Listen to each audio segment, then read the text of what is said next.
Assalomu alaykum hammaga do'stlar, qadrdonlar. Nasibsiz biz mana dehqonchiligimiz yerimizni boshida. Yerda planirovka qilib, chizil barana qilib dedimi, nima deydi shunday qilib. Bizda yaxil suv olinmaydi. Sababiki tezda poyga kelmaydi. Paxta egishni boshladi, xudo xolasa traktor mana bu yerda mana bir borib, endi qaytyapti. Chigitlarni tayyorladi kecha.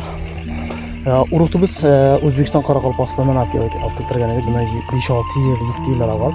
Hozir olib kelib, shundan ko'paytirib, hozirda gektar egyapmiz.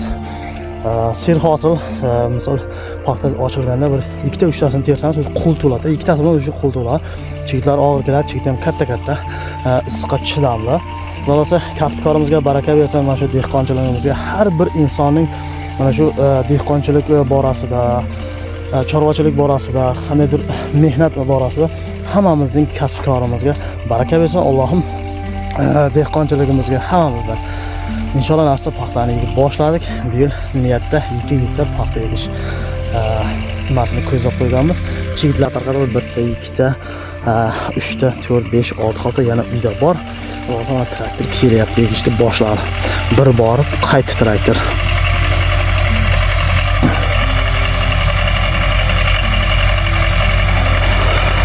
Bahor fasli o'zi o'zgacha bir nima.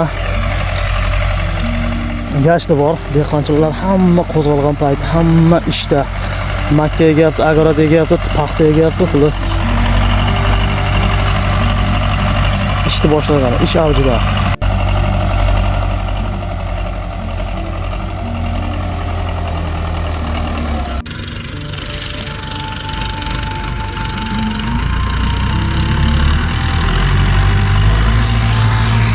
Chigitni ko'raman degan do'stlar uchun mana nasibsa va chigitni o'zini ham 2 kun oldin kechqurun jivitib qo'ygan edim.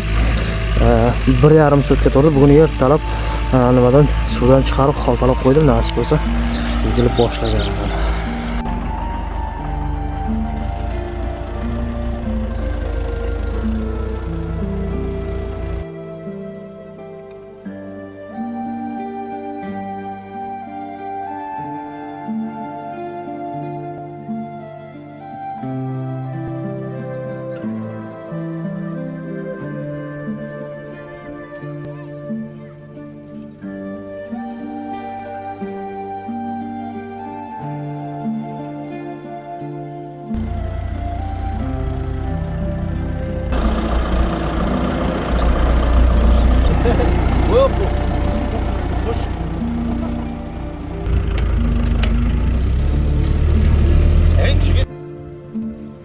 Kanalimizga suv kelibdi.